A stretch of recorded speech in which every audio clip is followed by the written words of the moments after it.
Google's new Pixel phones are fully revealed, the Pixel 7 and the Pixel 7 Pro. So let's compare the specs of these phones to see what exactly is different in the Pro model and how much really changed with the Pixel since last year. Of course, Google gave its Tensor chip a boost for better processing power, and we get a lot of new camera features. But let's start by judging the book by its cover. And let's go over the physical redesign. The Pixel 7s have a shiny new back camera bar made of recycled aluminum with camera holes cut out. The Pixel 7 has a matte aluminum, and the Pro is a polished aluminum. Both of these phones are dust and water resistant. Now compare that to the look of last year's bar, which was just kind of one big dark, undescript, glassy slab of a camera area. You could tell the difference between the 7 and the 7 Pro because of the extra camera cutout. That's for the 48 megapixel telephoto lens. You can also tell the difference from the Pro and the not Pro because they come in different shades of green. You see, all models come in black or white with a silver camera bar, but a muted earthy green is the color Google picked to charm us this year. The 7 Pro has a hazel option, and the Pixel 7 shade is called lemongrass. Both have a golden camera bar. Now, last year's Google Pixel 6 lineup had some two-tone designs. They leaned into peachy, sunny yellows, but no two tones this year. 2022 is just greenish-ish. Size, it's similar to last year's Pixel. The display of the Pro is 6.7 inches, and it has a 120 Hz refresh rate. The display of the Pixel 7 measures in at 6.3 inches with a 90 Hz refresh rate, so there's no big change there.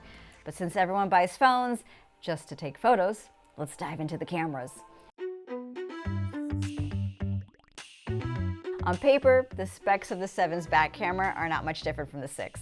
It still packs a 50 megapixel sensor with a 12 megapixel ultra wide, and the Pro has the additional 48 megapixel telephoto lens. But now that 7 Pro has a few extra tricks. There's a feature called macro focus, so you can see tiny details. And the camera has 5x optical zoom. That's a step up from last year's 4x zoom. And in an age where the front-facing camera is becoming more important, Google's Pixel 7 has the same front camera as the 7 Pro. So no matter which new model, both have great front cameras. Both are 10.8 megapixels. It has an ultra-wide field of view. It could take 4K video, all great stuff. And now it's said to be better at low-light shots. And speaking of the front of the phone, there's something else new this year. Unlocking with your face.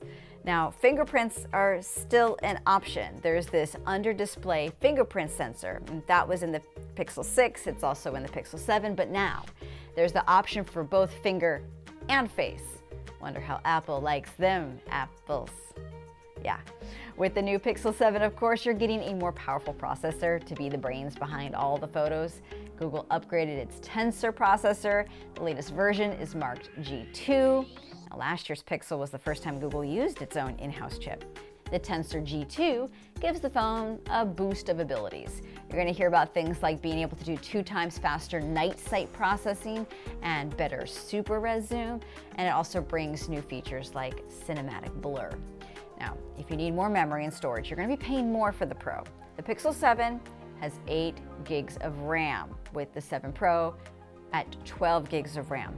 The regular Pixel 7 goes all the way up to 256 gigabytes of storage, but that 7 Pro goes a little further with 512 gigabytes of storage.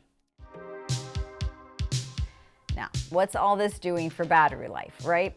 Well, Google squeezed a little more juice out of these models. Under normal conditions, you get a day of battery. That's the same as the 6. But with Google's Extreme Battery Saver mode, you can now get up to 3 days of battery life. That's a whole day more than what the software got for last year's Pixel 6. The charging speed stays about the same as last year. Users get half their battery charged in about 30 minutes with Google's 30-watt USB-C charger. And sorry kids, it's sold separately. Charger is not in the box. And yeah, it wasn't in the box last year either. If you're in the market for a new Pixel phone, the prices also have not changed. The Pixel 7 starts at about $600, and the 7 Pro starts at about $900. So the cost didn't change despite inflation. Of course, if you're making a decision, you should subscribe to this channel to stick around for our in-depth reviews as we put these models to the test in the coming days. And if you found this helpful, please give it a like, and be sure to check out our other video overviews on the other new gear that's coming out from Google. I'm Bridget Carey. Thanks for watching. I'll catch you next time.